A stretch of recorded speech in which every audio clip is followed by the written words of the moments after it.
अच्छा डॉक्टर साहब, मुझे एक चीज बताइएगा, पीडीएम जो अपोजिशन की तमाम जमातें, आप लोग तो कह रहे हैं कि आप लोग कल पार्लियामेंट के अंदर जाएंगे ही नहीं, तो आप लोग जाएंगे नहीं तो ये चीजों को आगे कैसे लेकर चलेंगे? वोट ऑफ कॉन्फिडेंस की बात प्राइम मिनिस्टर कर रहे हैं, फवाद चौधरी साहब कह रहे हैं 178 हमारे पास वोट हैं, लेकिन आप लोग तो कह रहे हैं कि हम लोगों ने जाना ही नहीं। आप लोग जाएंगे नहीं तो फिर आगे बात कैसे चलेगी?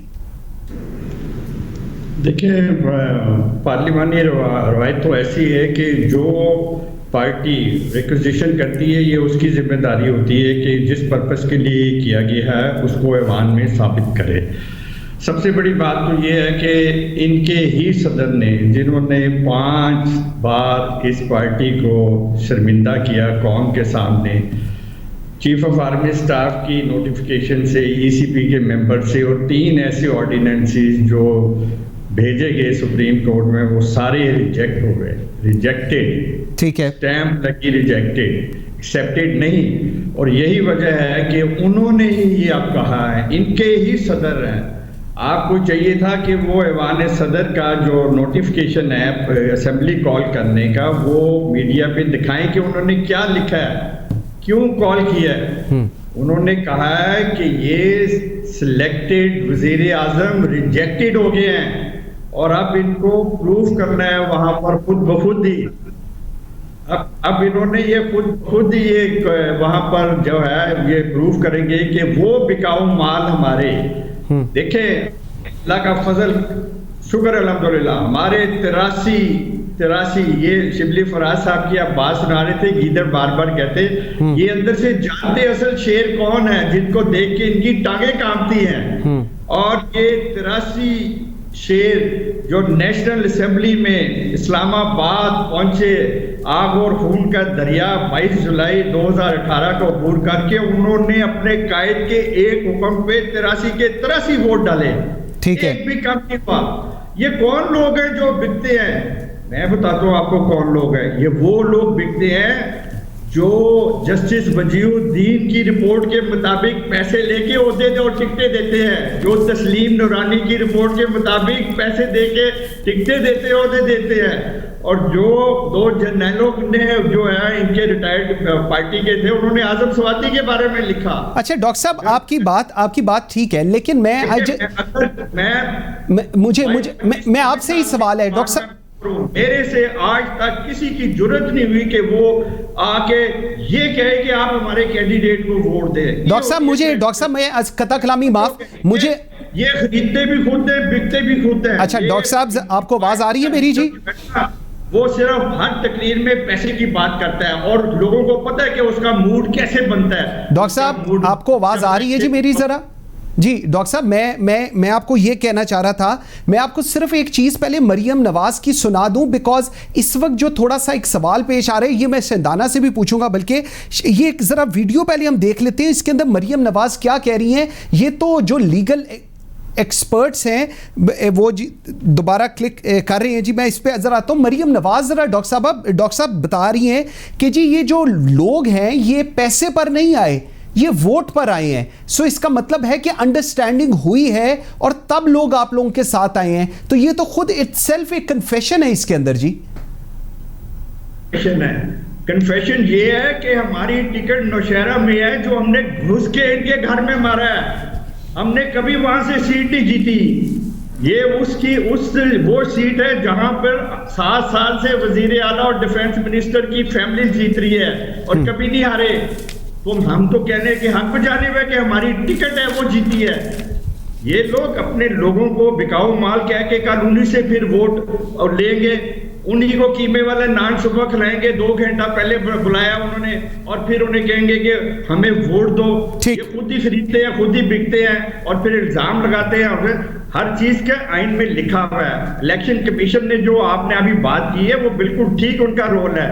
इंसान आपकी सीट पे बैठने से पहले लोगों को पता होता है कि ये बंदा किस तरह का है। डॉक्टर साहब, पॉइंट आ गया आपका। जी ठीक हो गया, ठीक हो गया। शंदाना, आज जरा मुझे बताइएगा, इलेक्शन कमीशन के ऊपर कल रात को जब प्राइम मिनिस्टर ने स्पीच की, उन्होंने 3-4 बड़े मेजर एलिगेशंस लगाए। उन्होंने कहा जी सीक्रेट बैलेटिंग, जबकि आपको सुप्रीम कोर्ट ने अपॉर्चुनिटी दी थी तब भी आप नहीं आए। 1500 बैलेट थे जिनको टैगिंग करनी थी, बारकोड लगाने थे, वो भी नहीं लगाए, और डिस्क्रेडिट किया है। ये सबसे बड़ी चीज थी कि आप लोगों ने डिस्क्रेडिट किया है डेमोक्रेसी को।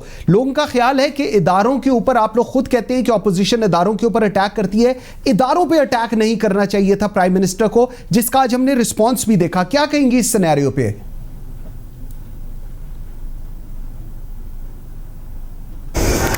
चलें, मैं आपको रिवर्स ऑर्डर में जवाब देती हूँ। आखिरी सवालात एंड तक छोड़ देंगे, काइंडली सुन लीजिएगा, बिकॉज कुछ चीज़ें जवाब देने के काबिल हैं जी।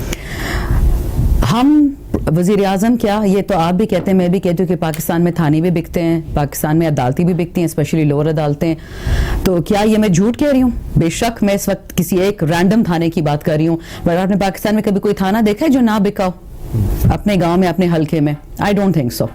इसका ये मतलब है कि मैंने सारे पाकिस्तान को अटैक कर दिया है। मैंने एक सच बात कही, और अगर सच बात अटैक जानी जाती तो ठीक है, मैं जाके अदालत में अपना जवाब दे दूंगी।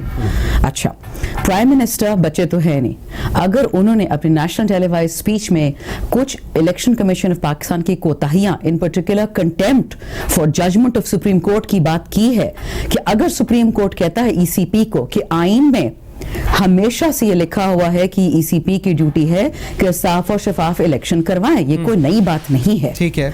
और अगर ईसीपी के लिए ट्रैक एंड ट्रेस का सिस्टम यानी बार कोड छापना कागजों पर मुश्किल था, तो चले एटलीस्ट इस्लामाबाद का जो इलेक्शन था, जो सबको पता था, पीछे रात को गिलानी साहब के साहबजादे की वीडियो आ चुकी थी, तो कितना मुश्किल था कि जब मुझे बैलेट पेपर दे रहे थे, मैं वहां खड़ी थी, मुझसे मेरा नेशनल असेंबली का कार्ड लिया और मुझे 2 रसीद से काट के कागजात दे दिए, सो मेरा नाम लिख देते इलेक्शन कमीशन के ऑफिशियल्स। टोटल तो 680 वोट से, कितना मुश्किल था सुप्रीम ईसीपी के लिए उसको गिनना, ट्रैक एंड ट्रेस करना, बात खत्म। अच्छा, ये तो होगी वजीर आजम की बात। ये इदारे पे अटैक नहीं है, ये एक उनकी कमजोरी है, उन्होंने सुप्रीम कोर्ट की हिदायत को नहीं इंप्लीमेंट किया। अब इस पे केस भी होगा। अब जरा थोड़ा सा पीछे आते हैं, जो सेनेटर साहब कह रहे थे, मैं इनको जानती जाती तौर पे तो नहीं हूं जी, लेकिन माजरत के साथ टिपिकल जो मरियम साहिबा इनको स्पीच लिख के देती ना मुस्लिम लीग की पार्लिमानी पार्टी को शाम के, वर्ड बाय वर्ड रिपीट हुई है ना, कोई उसमें माजरत के साथ कोई ऐसी बात ही कोई इंसान चौक उठे या कोई ऐसी बात हो जिसमें मैं कुछ कानून सीख जाती। अच्छा होता है बड़ों से, एक्सपीरियंस लोगों से सीखना। और माजरत के साथ जिस तरह माजी में पीएमएलएन मोदी भागत रही है, तो वही लैंग्वेज इसके बाद की घुस के मारा है। सर अपनी लैंग्वेज जरा चेंज कर लो, आप सेनेट में आ गए हैं, इंडिया की बात है, आप मत करें हमारे साथ, पाकिस्तानी होने का जरा सबूत पहले दे दें। रही बात टांगे कांपने की और प्रेसिडेंट साहब की, माजरत के साथ सर कॉन्स्टिट्यूशन तो मैं आपसे कम ही पढ़ा होगा, अब आप बड़े हैं, मुझे अच्छा भी नहीं लगता बात करते हुए, लेकिन जो आप ये पता नहीं गिलानी साहब को आपकी पार्टी ने दुनिया की हर गाली दी, इमरान खान ने नहीं दी, वो आज आपका कैंडिडेट है। माजरत के साथ पहले इंसान अपने जरा गरेबान में झांक ले, माजरत के साथ। ये बातें अच्छी नहीं जो मैं कह रही हूं, लेकिन प्लीज, और ये मैं आपको 50 साल पुरानी बात नहीं बता रही हूं, 6-7 साल पुरानी, जो आपने गिलानी साहब का हाल किया था, अब वो आपका हीरो है। तो चोर कौन है, झूठा कौन है, बिकने वाले तो हमारे, हमने तो कह दिया, हमें तो कोई शर्म इसमें नहीं है, चाहे हमारे एनएस है, चाहे हमारे पार्टी वाले हैं। खरीदने वाला कौन है सर? और खरीदने वाले को कहते क्या है उर्दू जबान में? कोई अच्छी बातें नहीं है, और मैं तलखियात पे नहीं आना चाह रही थी, लेकिन खुदा का वास्ता है, हमें बच्चे मत समझे, हम पढ़ लिख के आते हैं असेंबली में, और हमें एक एक बात पता है। आप मुझे मजबूर करेंगे, मैं ऐसी ऐसी चीजें निकालूंगी कि आप हैरान रह जाएंगे। तो माजरत के साथ स्टे ऑन द टॉपिक।